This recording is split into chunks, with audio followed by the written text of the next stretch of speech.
The moment I walked into that studio, I knew this wasn't going to be a friendly chat. The air felt electric, charged with something I couldn't quite name. Anticipation, maybe, or dread.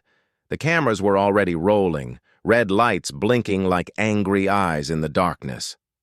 Biden sat across from me, his hands folded on the table, and for a split second, I saw something in his expression that made my stomach tighten. This wasn't Joe Biden, the friendly grandfather figure. This was the President of the United States, and he was here to make a point. "Elon," he began, his voice steady but cold. "Let's talk about your new compensation package." I felt my jaw clench. Here we go. $1 trillion, he continued, leaning forward slightly. The studio lights caught the lines on his face, making him look older, more weathered. "That's not just a number. That's more than the GDP of most countries. More than we spend on education. More than—" "Mr. President," I interrupted, my heart hammering in my chest. I could feel the sweat starting to form on my palms. "With all due respect, that's not how the package works. It's performance-based. If Tesla doesn't hit those milestones—" "If," his eyebrows shot up. "Elon, you're asking your shareholders to bet that Tesla will become worth more than Apple, Microsoft, and Nvidia combined. You're asking them to believe you can sell 20 million vehicles a year when you're struggling to maintain current numbers." The words hit me like a punch. I wanted to look away, but I couldn't. The cameras were watching. America was watching. The world was watching. "You know what keeps me up at night?" I said, my voice quieter now. I wasn't sure where this was coming from, but suddenly I needed him to understand. "It's not the money. It's never been about the money. It's about whether we're going to be a species that stays on one planet and eventually goes extinct, or whether we become multiplanetary." Biden's expression softened for just a moment. Just one moment. Then the steel came back. "That's a beautiful vision, Elon. Truly. But here's what keeps me up at night. Working families who can't afford health care. Students drowning in debt. And then I see the richest man on earth, forgive me, one of the richest, getting a compensation package that could fund universal pre-K for 5 years. The silence that followed felt like it lasted an eternity. I could hear the hum of the cameras, the soft breathing of the crew members standing just outside the light. My mind was racing. How do you explain to someone that moving humanity forward sometimes requires resources that seem incomprehensible? "Do you know how many jobs Tesla has created?" I asked, leaning forward now, my elbows on the table. "Do you know how many people we've employed? How many families depend on—" "I know the numbers, Elon." Biden's voice was sharp now, cutting.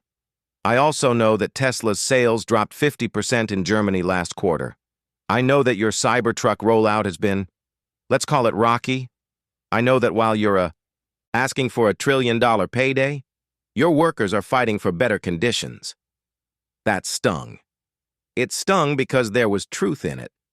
And truth always hurts the most. "You want to talk about workers?" I felt my voice rising despite myself. "Let's talk about how legacy auto manufacturers are dying because they refuse to innovate.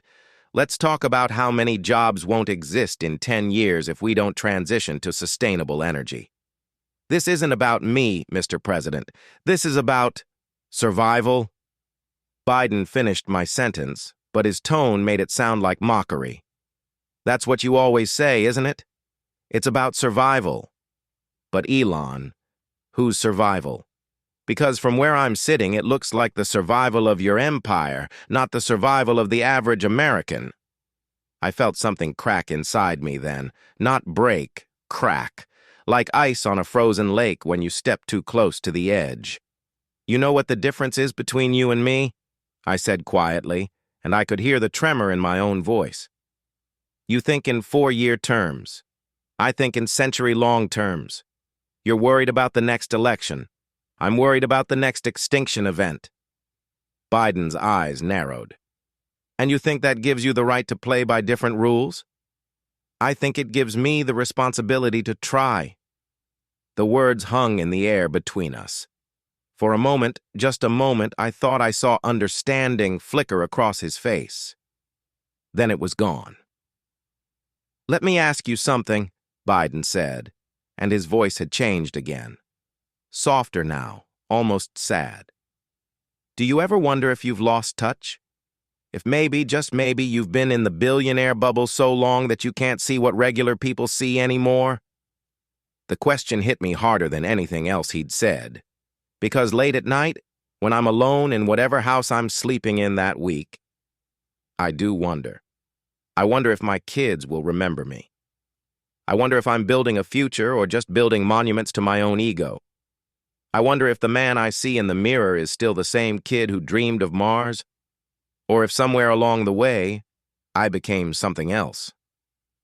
"Every day," I admitted, and my voice cracked slightly. "Every single day, I wonder if I'm doing the right thing."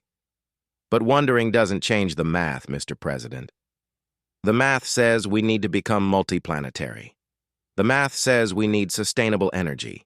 The math says we need AI that's aligned with human values. And the math says that to do all of that requires resources. "Resources," Biden repeated, and there was something bitter in his tone. "Is that what we're calling it now? Resources? Elon, you're not asking for resources. You're asking for a sum of money so large that most people can't even conceptualize it. Do you know what 1,000,000,000,000 seconds is?"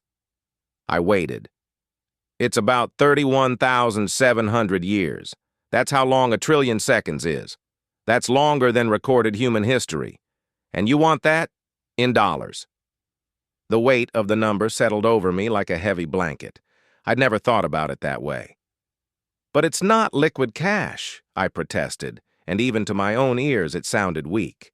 "It's stock. It's tied to performance. If you don't deliver, you're still a billionaire, Elon." Biden's voice was gentle now, almost pitying, and somehow that was worse than his anger. "That's the difference between us and them, isn't it? When we fail, we lose everything. When you fail, you lose, what? A few billion? You'll still have your jet, your houses, your rockets." I wanted to argue. I wanted to explain that it's not that simple, that the pressure I feel is real, that the weight of expectations can crush you just as surely as poverty can. But looking into his eyes, I realized he wasn't wrong, not entirely. "So what do you want from me?" I asked, and I heard the exhaustion in my own voice. "You want me to turn it down? You want me to apologize for trying to push humanity forward?" Biden sighed, and suddenly he looked very old, very tired. "I want you to remember that you're not separate from humanity, Elon. You're part of it. And when one person accumulates that much wealth, that much power, it's not just about economics anymore. It's about what kind of society we want to be. And what kind of society do you want?" I challenged. "One where a child's future isn't determined by their zip code. One where innovation doesn't come at the cost of dignity. One where we can shoot for the stars without forgetting the ground beneath our feet." I sat back in my chair, feeling the weight of his words. Part of me wanted to dismiss them as political rhetoric, but another part, a part I tried to keep buried, recognized the truth in them. "You know what scares me most about this conversation?" I said finally. "It's not that you might be right.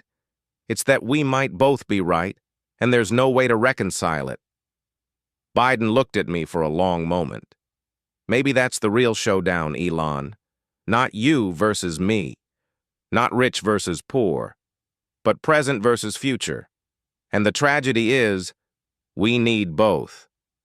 The cameras kept rolling, the lights kept burning, and neither of us had an answer.